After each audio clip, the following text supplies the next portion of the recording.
नमस्कार। मैं महेश चंद्र आज लेकर आया हूँ एक महत्वपूर्ण कविता।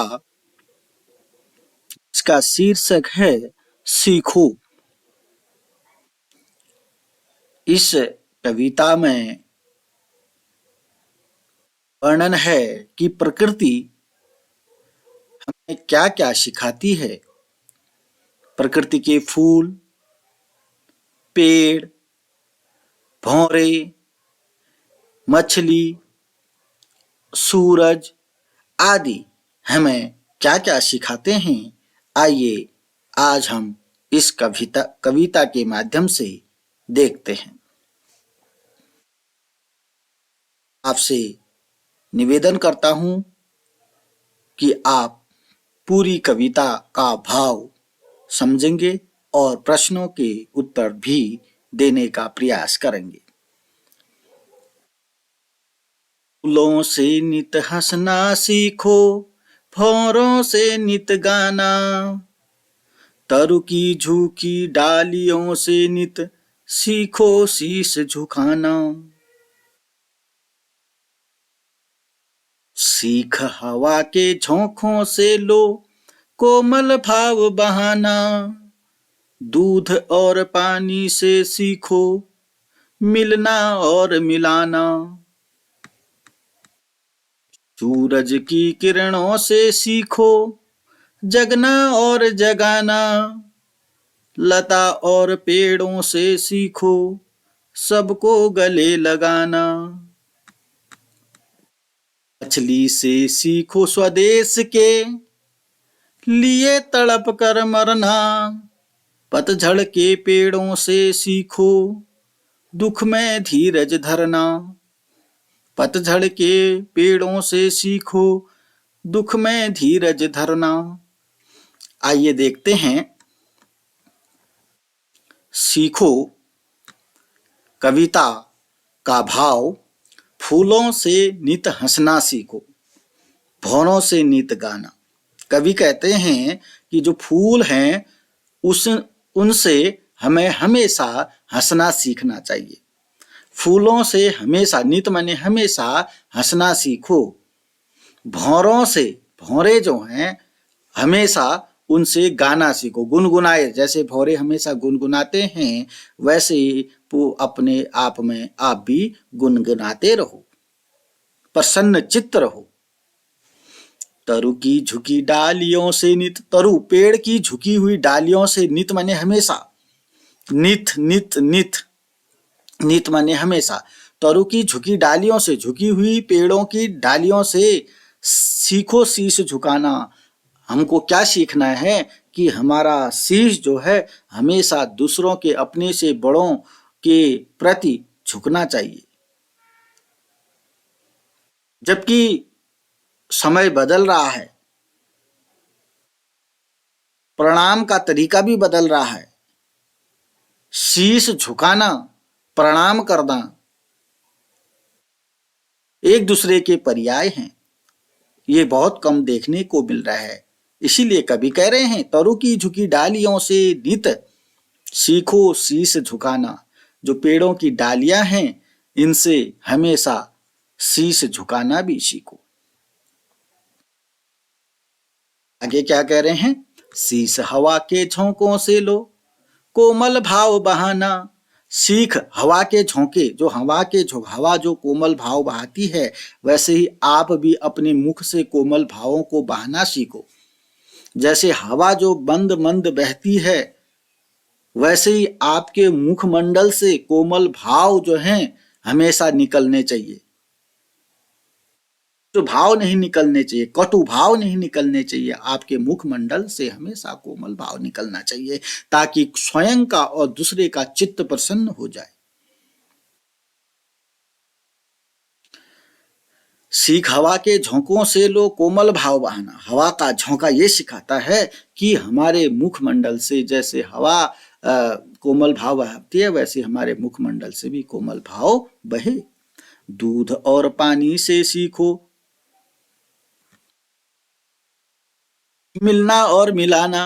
दूध और पानी की बात हो रखी है यहाँ पर। दूध और पानी जो है जैसे मिलना और मिलाना सिखाते हैं, जैसे दूध और पानी को एक दूसरे पर डालो तो मिल जाते हैं, घुल मिल जाते हैं, वैसे ही हम लोगों को भी प्रत्येक व्यक्ति को सम्मान देना होगा, प्रत्येक व्यक्ति से मिलना होगा, प्रत्येक व्यक्ति को मिलाना होगा, प्रेम भाव से रहना होगा। दूध और पानी से सीखो मिलना और मिलाना। सूरज की किरणों से सीखो जगना और जगाना, लता और पेड़ों से सीखो सबको गले लगाना। सूरज की किरणें क्या सिखाती हैं? जगना सिखाती हैं। खुद जगती हैं पहले सूरज की किरणें, फिर हमको जगाती हैं। वैसे ही हम लोगों को भी खुद जगना होगा, फिर दूसरों को जगाना होगा।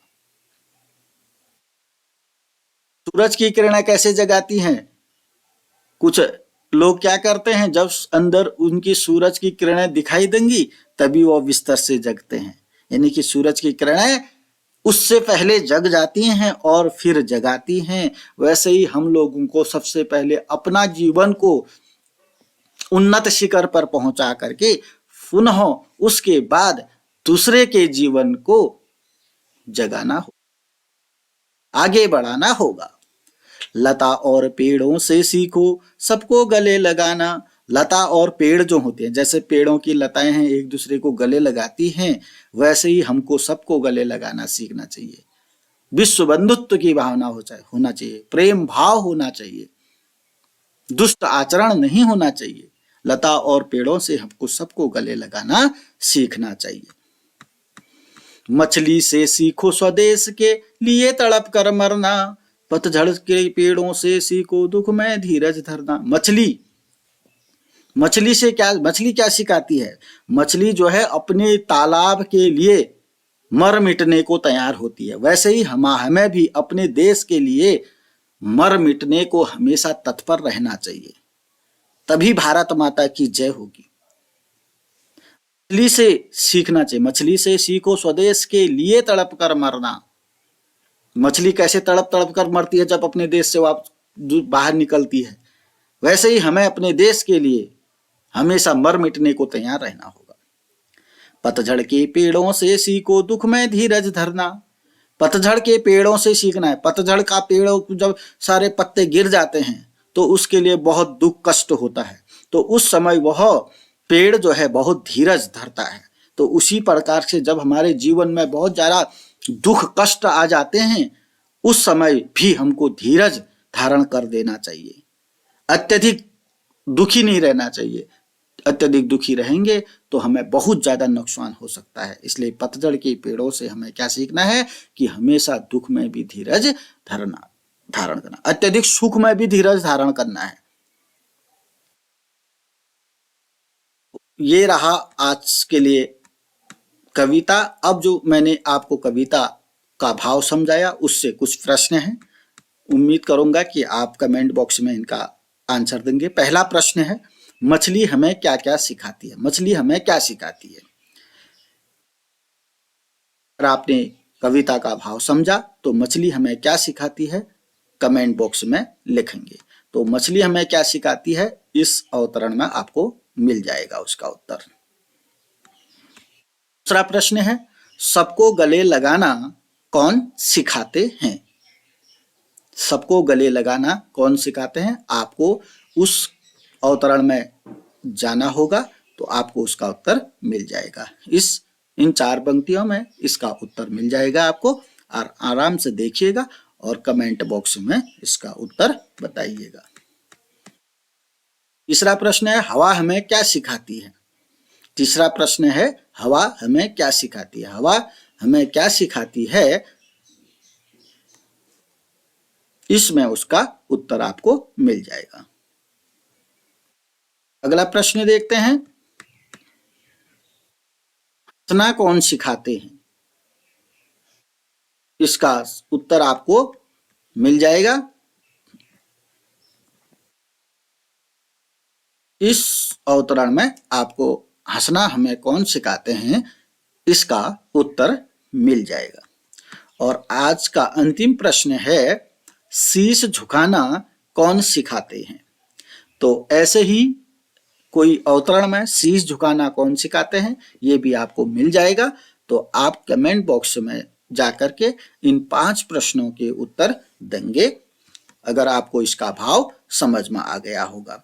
तो चैनल को लाइक करेंगे, वीडियो पसंद आती है तो लाइक करेंगे, कमेंट करेंगे, शेयर करेंगे और अपने दोस्तों के साथ इसको शेयर करके सबसे सब्सक्राइब करवाएंगे।